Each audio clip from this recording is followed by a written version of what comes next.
Okay, this is live right now. Hey, Spence. Yeah.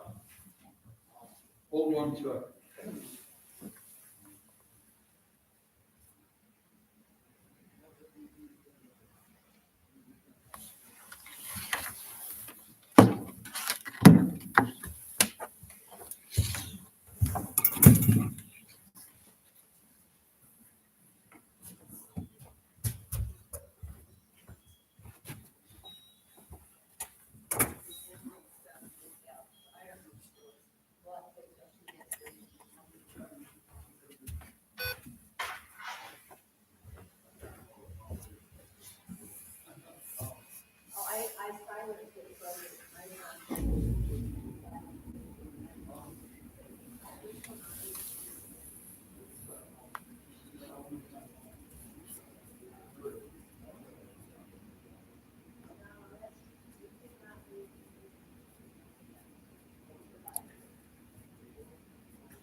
I wonder if they dropped my phone. So, I have. You got everything? I think it's up. The picture's upside. So if the camera's not aimed and it's upside down, so we just need to sometime in the next 2 hours figure out how to get the camera right. Well, can't you use our camera? I could. I just thought this was. Well, yeah, if it will, but like they say, they If- never used it. If we start even coming But close. it's on. Yes, it's live streaming. Like I can share this. The trick is, it's not. Brad was saying it's not on the website, or was it you saying It it's is. not? It's on there. It's on there, Yeah, okay. it's on there. So the link is on the We gotta website. get some of these. So this is up and live right now. Yeah. It's on. So if we can get this won't start though. the Till live- 11. I mean, until they start right at 11, you hit Right. share or something. Yeah. Yeah. Can you help fold some of I these? absolutely can help fold those. I wonder if I had my phone with me today. Dang. If you need me to communicate with anybody, just let me know. No. I might not have brought it.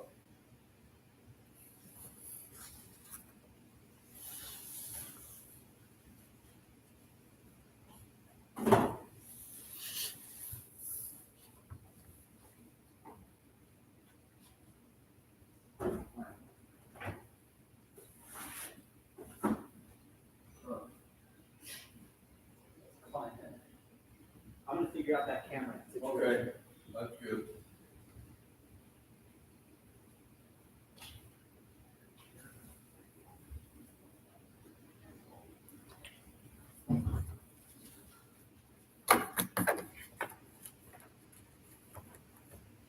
He reached out to his IT guy, Oh, and so okay. If not, we can set the other one. right. I told him we're not dependent on that, but it's cool if we could just use what's already set up. It'd be nice.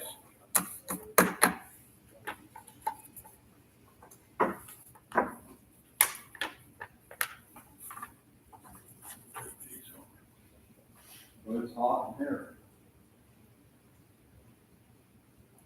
Yeah. Oh, heat. Did you hit this? I have not touched it.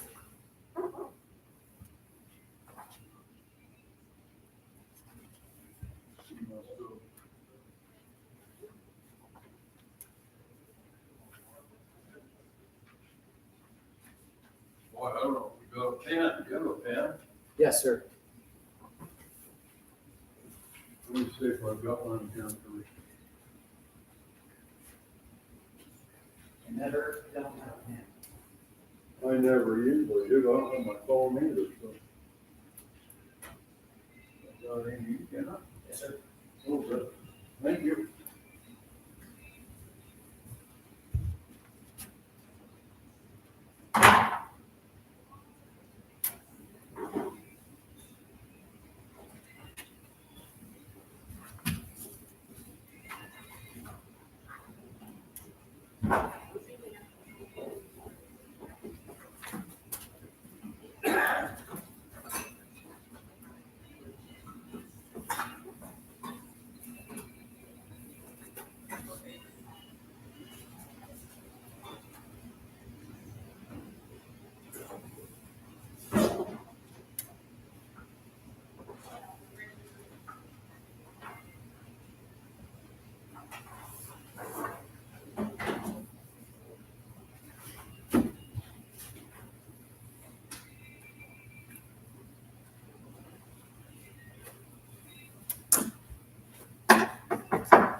there's worse things. John, that guy hasn't texted you back, has he? He just texted me just barely and said he is not aware that there was a camera even here. He's the state specialist. You didn't know there was a camera in there? Yeah. I wonder if the other ward set it up. Well, it's been there. I've seen it here. Oh, it's been here for a couple of years, 3 or 4. Thank you. Wonder who else I'd reach out to. Well, we've got a camera that we can hook up to. Yeah, we can just. It would help hold some of camera. Yeah, we just have a little. And then there's Wi-Fi, just the Church Leahona, and then Yeah, he's all on. Okay. It's streaming right now.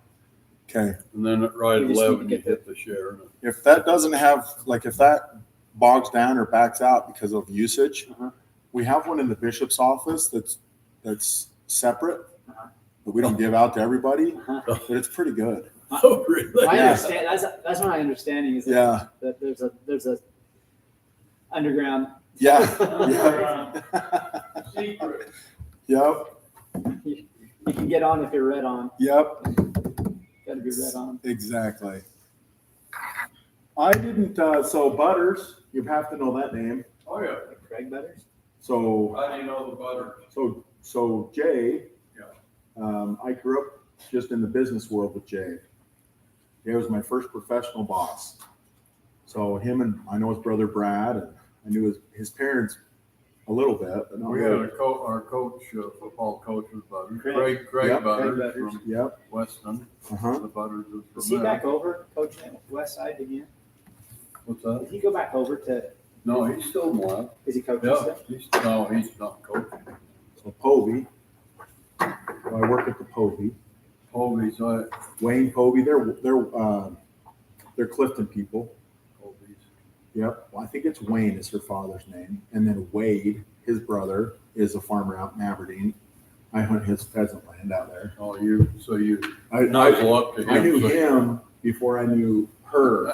It's kind of funny how that works out. So they come into your world at different times. So somebody lets you hunt on their land, but you don't let anybody hunt on your land. That's kind of how it goes. Yeah. That's a power play right That's the there. way it goes. Well, I let them That's a way to assert your dominance. once in a community. while. Once in a while. So those bucks that were poached 2 years ago, Uh-huh. I didn't show you that. I showed you those. The ones you showed me were just this year. So no, that was 2 years ago. Oh, okay. So that guy's daughter shot that. Poached it? No, Oh, shot that fair and square. the guy I was actually hunting with. Oh, yeah. So what happened is, that's her right there with it. What a win for a little girl. Yeah. So this happened opening the second day. It opened on a Monday 2 years ago, and this was a Tuesday. And then I think, Kent Howell? I don't. He's in the state high council. Anyway, that was Friday or whatever. And then we found, she shot that Friday or Saturday. And then we went back out and found that, that next, we smelled it and it was just rotten out. But, so that was all within a week. All 3 of those got shot on that little 400 acre piece. So what's the procedure on a poach? Like, still you'd want to harvest it? I Like, borrow your phone, let me Or just did they call just- my wife. they just make you. See if. So where it was a week. So the first one, they harvested it and they processed the meat and did what they needed to do. But that one 8 days later, it was just spoiled. It was just maggot. So they just cut the horns off and did all their tests on the scapula in regards to trying to trace, how it was poached and shot and ballistically and DNA. And they traced both bucks back to him. He got like a $10,000 fine for each deer, lost his hunting rights for life. This is the 3rd convicted offense. Is that in all states or just Idaho? Just Idaho. So if he wants to hunt anymore, he's got to go I to. think he has to move when he gets out of jail. First problem is you need to get off the day drinking. He does. And the sad thing, he was tipsy as tipsy when he was there. And I have some video, which I supplied to the Fish and Game as evidence, where he called his son while he was on the ranch. And he's like, his son, unbeknownst to even knowing he was on speakerphone, was like, Dad, we got to go hunt down by Chesterfield. There's a lot more bucks we can just shoot down there. There's a lot of traffic. I mean, they're habitual poachers. It's just terrible. Raised it, huh? Kind of a sad deal. It is. Kind of a sad deal. So, not kind This is a sad deal. Yeah. these all get folded, I'm guessing. Yes, sir. I know how to do that. So is that your plan, is to help them in, like, will you live in that area or will you live in? Yeah, that's why Brad reached out to me, because he knew that I taught up there.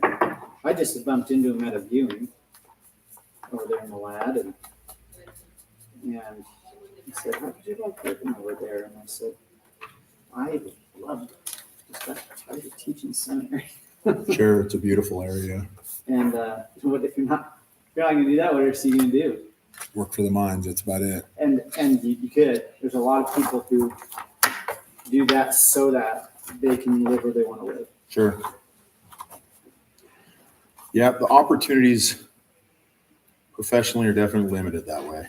They are. Now, that was immediately pre-COVID. I had any idea what was coming, but you Thank don't. you. Hand me those, will you, those that you've got. Yeah. Thank you so much. Thanks. You don't have any idea what's coming, right? But the professional opportunities post-COVID to work anywhere you got an internet connection. Yeah, You know what I mean? That's- a completely that's changed the different world. landscape. yeah. So for that, it was really good, because that's like, that's been for a long time. That's been a dream. Just work from home and live wherever I want to live. Okay. Because seminary is the opposite of that. Seminary is like, You need to go where they tell you to go. Yeah, You'll be here, you'll do yeah, this. exactly. That's exactly. They kind of call the what- shots. Yeah. And that, and also, you don't like, like, so I just retired last year from the military, and that's a completely different career trajectory. The seminary, it's, hey, welcome to teaching seminary for 30 years. For military, it's like, okay, you're gonna, let's say you commission as an officer. You're going to be a second lieutenant for a couple of years. These are the positions you'll probably be in. This is the school you have to go to progress. Then you'll be a first lieutenant. And then you have to go to your captain's career course. You'll be in that position for a couple of years. Then you'll be eligible for captain. You can You know what I kind of mean? see the path, Yeah, you the see the ladder. trajectory. It's pretty straightforward. In seminaries and institutes, it's the exact opposite of that. Are there other things to do? Yeah, you can end up teaching institute. You can end up being a coordinator out, in the mission field where it's all early morning programs, supporting those early morning teachers. I looked real hard at that. It means moving out of the way, Do you move a ways to do that? Is that like most all of those over are out, like, out of places the around- out of the Intermountain West? not in the Intermountain, that's correct. So, yeah, but the route to get either one of those positions is very ambiguous. Really? Very ambiguous, yeah. I know a couple of guys, good friends of mine, who one of them was able to get a institute position, and then right now he moved out to Minneapolis, and he's a coordinator out there. And I asked him about it. I asked another friend of mine I finished teaching down in Payson. I got out of teaching. Oh, okay. Left Grace, did some Army stuff. Got back into it just because I didn't really have anything else lined up. So I said, I'd feed the family somehow. I don't want to move to Utah County, but I also want a job. So, Hey, you got to provide. and down there, a guy on my faculty at the Payson Seminary, he got one of those institute positions. Asked both of them, so what? Tell me what you did. What put you in a position that you were marketable for that? And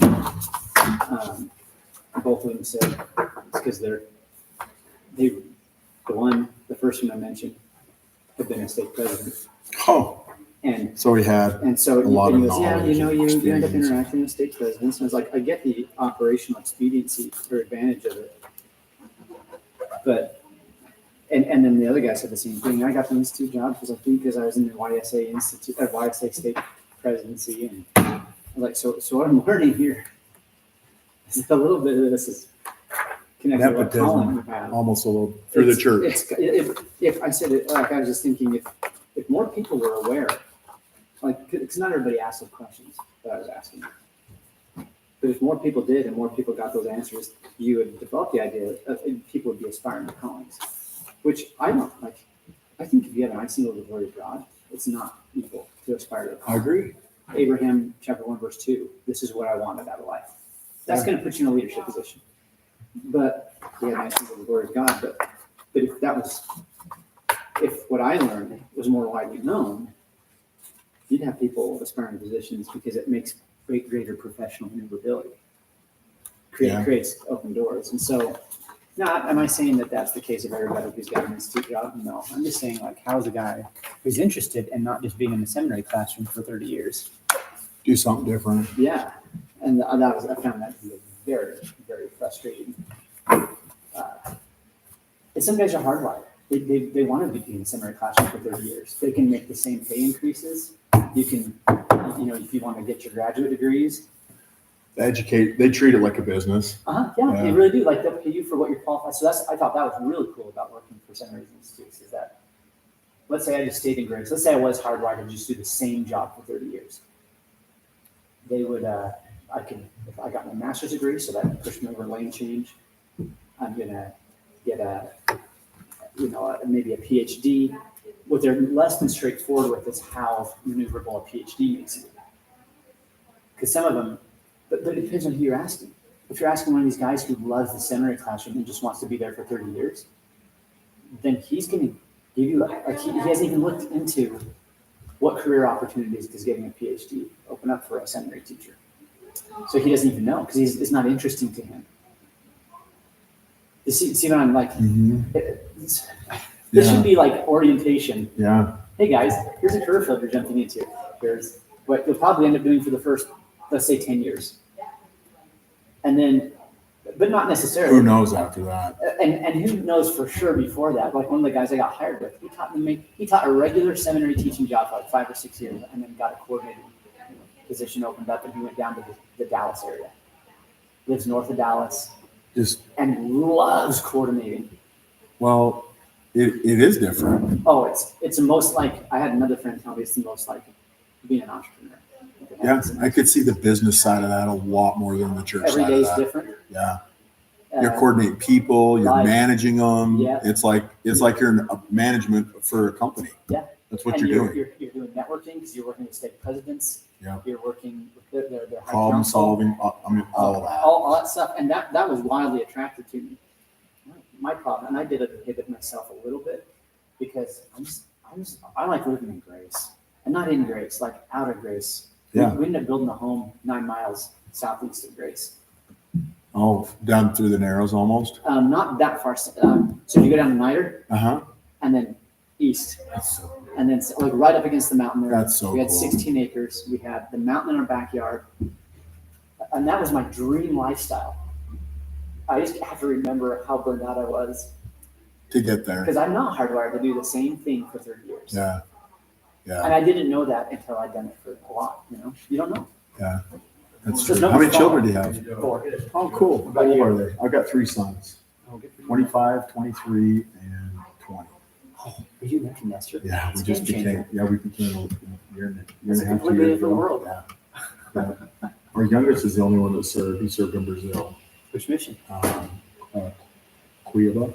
Oh, my brother served in Belém, up on the mouth of the Amazon River, and then inland a ways. So our Inland son, as far as the mouse. his border is Bolivia in the end. Oh, he was So he was very very in. like southwest. Yes. Okay. Yeah. So yeah, Oh, wow, that was crazy cool. that does seem like a Cool really interesting experience. place. Funny about that. No. I have 3. 2 years in. Go in your office for a second. Yeah. Dennis, Fence.